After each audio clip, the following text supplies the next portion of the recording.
Bonjour Monsieur Anissé Kané. Bonjour Leila. Alors, ce matin, on aimerait avec vous aborder la question du groupe de Douala, notamment de cette, on va appeler ça une crise, cette crise au sein du groupe. Il y a ce communiqué que vous avez rendu public pour le groupe de Douala, bien entendu, lundi dans l'après-midi. Un communiqué dans lequel vous parlez de l'auto-exclusion, on va le dire ainsi, du professeur Abba. Sauf que quelques minutes plus tard, quelques heures plus tard, on a eu un second communiqué, cette fois-ci de Cyril Sambaka, un autre membre de cette plateforme, qui, on va le dire, ne se reconnaît pas dans le premier communiqué, celui que vous avez signé.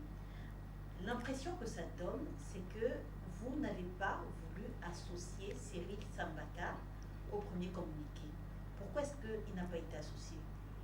On est au congrès de l'UMS pendant que Abba est au meeting de Kamto.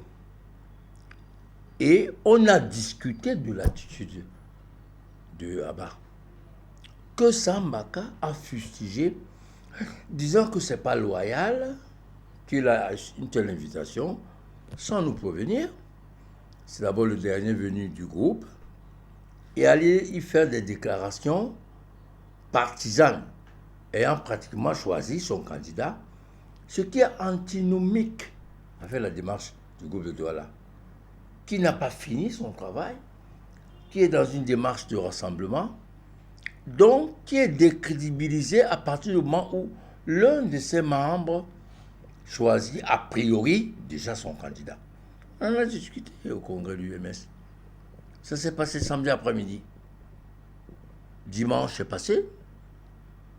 Et c'est lundi que je l'appelle, je lui dis que je vais lui envoyer une proposition de communiqué auto-excluant Abba. Effectivement, j'ai envoyé la proposition avec les deux noms, pour Douala, Sambaka et Kanani. Je lui ai dit amende et tu reviens vers moi. Une heure après, sans réponse, je l'appelle. Il me dit il faut encore attendre. 2 heures après, je l'appelle, il dit qu'il faut attendre. À la troisième appel, je lui demande s'il y a un problème. Veux-tu que j'enlève ton nom? Il dit oui. J'enlève son nom et il est le premier qui reçoit ce communiqué avant qu'il ne soit diffusé. Donc comment peut-on imaginer que je peux sortir un communiqué comme ça sans en avoir parlé à Sambaka? Sauf qu'en ce qui le concerne, lui, c'est les réseaux sociaux qui m'envoient son compte communiqué. Voilà le déroulé des faits. Alors, mon communiqué est simple. Si j'ai sorti un communiqué, ça veut dire que je n'ai pas été associé. C'est vrai. Et Kané, il m'a appelé. Et je lui ai dit de me donner un peu de temps pour que je me fasse ma propre idée de la chose et que j'appelle le professeur Abba Oyono. Ce qu'il ne m'a pas donné ce temps. Il m'a dit c'est maintenant, c'est tout de suite là. J'ai dit dans ces conditions, moi je ne signe pas. Et il a signé le communiqué tout seul et il l'a fait au nom du groupe. Alors moi je me suis posé la question, quand j'ai eu le professeur Abba Oyono, j'ai discuté avec lui, je me suis rendu compte que ce communiqué était précipité. Parce que nous n'avons pas pris le temps de voir les contours, d'appeler la personne concernée et d'entendre les explications qu'il pouvait nous donner, à savoir, oui, j'ai discuté avec le professeur Maurice Kamto pour la possibilité d'une candidature forte. Parce qu'en réalité, c'est ce que nous poursuivons.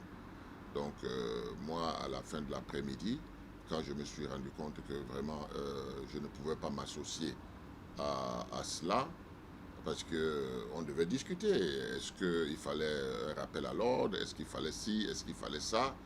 Mais le communiqué était parti le matin contre ma volonté. Il fallait donc que je me désolidarise de ce communiqué, ce qui, ma foi, est clair. Je me désolidarise de ce communiqué et ça n'entache en rien la poursuite de... Au contraire, moi je vois en cela la possibilité de comprendre que parmi nous, il n'y a pas de chef. Qu'est-ce qui dérange concrètement? Est-ce que présence du professeur Abba Oyono au meeting du professeur Maurice Kamto, parce que je rappelle également que Cyril Sambaka a été aperçu au meeting, pas au meeting, au congrès Avec moi. Du Parti camerounais pour la réconciliation nationale. Oui. Et que, effectivement, vous venez de le dire, vous étiez tous les deux au congrès de l'UMS. Au congrès de l'UMS et au congrès du SGF, où on a choisi Joshua comme candidat. Donc ce n'est pas là. Forcément, donc, ce n'est pas la présence à une manifestation d'un candidat qui pose problème. Ce qui pose problème, c'est d'abord qu'il le fait sans avertir le groupe. Généralement, même quand on a un rendez-vous, Sambaka peut en témoigner, on avertit les autres que je dois rencontrer un tel ou rencontrons-le ensemble. Et c'est ce qu'on a fait depuis. La plupart des candidats, on a eu une conversation ensemble, pas tout seul. Deuxièmement, ce qui pose problème, c'est qu'il y a eu un précédent. Elimbi a eu des propos sectaires dangereux, inadmissibles, et il s'est auto-exclu. Comment peut-on donc imaginer qu'une attitude partiale, comme celle là-bas, de façon ostentatoire, il a choisi déjà son candidat. Est-ce que c'est compatible avec sa présence dans un groupe qui rassemble, qui n'a pas encore choisi de candidat, qui continue même ses consultations? Est-ce que ça ne donne pas l'impression qu'on est en train de mener les autres candidats en bateau? Puisque le fait d'avoir choisi par l'un de nos membres, Kamto, déséquilibre cette philosophie. Voilà les deux choses.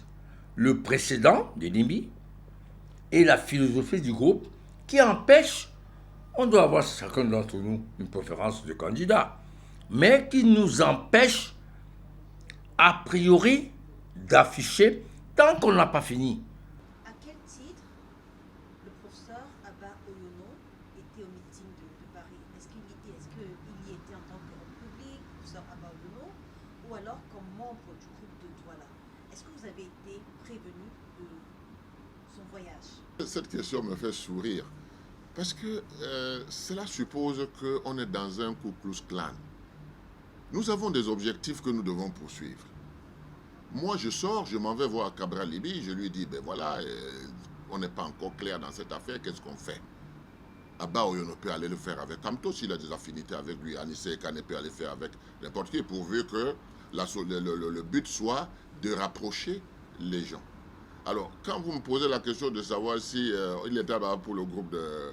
Non, nous pouvons profiter du fait que nous sommes du groupe de Douala et qu'un des nôtres a été invité par Maurice Kamto pour qu'il se rapproche davantage et qu'il lui soumette, n'est-ce pas, le bon fondé de notre action. Maintenant, si Abba Oyono n'est pas revenu vers nous pour nous dire qu'est-ce qu'ils ont pu faire, vous voyez que ce communiqué était précipité. Je dis était précipité parce que si on continue à travailler comme ça, notre objectif qu'on poursuit, on va passer à côté. Il y a beaucoup de gens qui viennent pour le groupe de Douala. Vous dites que le communiqué était précipité. Est-ce qu'il y a moyen que vous fassiez un rétropédalage aujourd'hui pour réintégrer le professeur Abba Oyono? Alors si je le dis, ça veut dire que je suis un dictateur. Parce que moi, je ne peux pas prendre des décisions seul quand on est en groupe. Quand on est en groupe, je ne prends pas des décisions seul. On va sur la base des arguments. Et puis on s'entend. C'est nous-mêmes qui devons prouver d'abord le premier consensus avant qu'on ne demande aux leaders qui sont candidats d'avoir un consensus entre eux. Donc c'est un dialogue qu'il faut engager. Alors, est-ce que vous avez échangé avec le professeur Abba Oyono depuis sa présence au meeting de Paris? Et est-ce que vous avez échangé avec M. Sambaka depuis son contre-communiqué? Moi, je n'ai pas eu Abba. C'est lui qui devait s'expliquer. C'est lui qui devait nous expliquer pourquoi il a fait cette démarche. Bon, ça m'a dit qu'il a eu au téléphone. C'est quand même embêtant que ça reste seulement entre Sam et lui, cette conversation ou ces explications. Et c'est lui qui a traduit les explications d'Abba, disant que il est le mieux passé pour parler à Kanto. Ça m'étonnerait beaucoup. Et Pourquoi ça vous étonnerait? Pourquoi? parce que, tel que moi je l'ai connu, ce qu'il disait du professeur Kanto n'était pas très reluisant avant. Et deuxièmement, je peux imaginer que ce qui se dit entre lui et Kanto, c'est du domaine privé, mais ce qu'il dit sur le plan public intéresse les Camerounais et spécialement le groupe du Douala. Quant à Sambaka, dans mes différentes interviews, je dis que c'est une crise. Le groupe que vous portez est encore crédible au regard de cette crise? Évidemment, nous partageons les mêmes aspirations, mais il ne faut pas que l'un parle au nom du groupe sans qu'il n'ait l'avis de l'autre, sans qu'on ne soit d'accord. J'ai demandé de surseoir pour que j'aie mon avis. Il ne m'a pas donné l'opportunité d'avoir mon avis. Je ne lui donne pas l'opportunité de signer à mon nom. Voilà, c'est tout. Et puis demain, quand on signera parce qu'on s'est entendu. Vous ne pensez pas qu'une crise comme celle-là peut apporter du bonheur demain? Elle apportera forcément du bonheur parce qu'on va éviter ce genre de choses. Les crises font partie du fonctionnement normal d'une association de personnes différentes. Sambaka et moi, on est dans des partis différents. On a politiquement des positions similaires, mais idéologiquement, ce n'est pas le cas. Donc forcément, la friction de ces différences peut donner des crises. Le problème, c'est comme la vie. La vie est faite d'obstacles, de crises, de résolution de crises, de façon permanente, de façon récurrente. Mais c'est ça la vie. C'est aussi la vie d'un regroupement comme le groupe du Douala, qui doit gérer ces crises, les obstacles. Et les crises font partie des obstacles que peuvent rencontrer ce genre de démarche.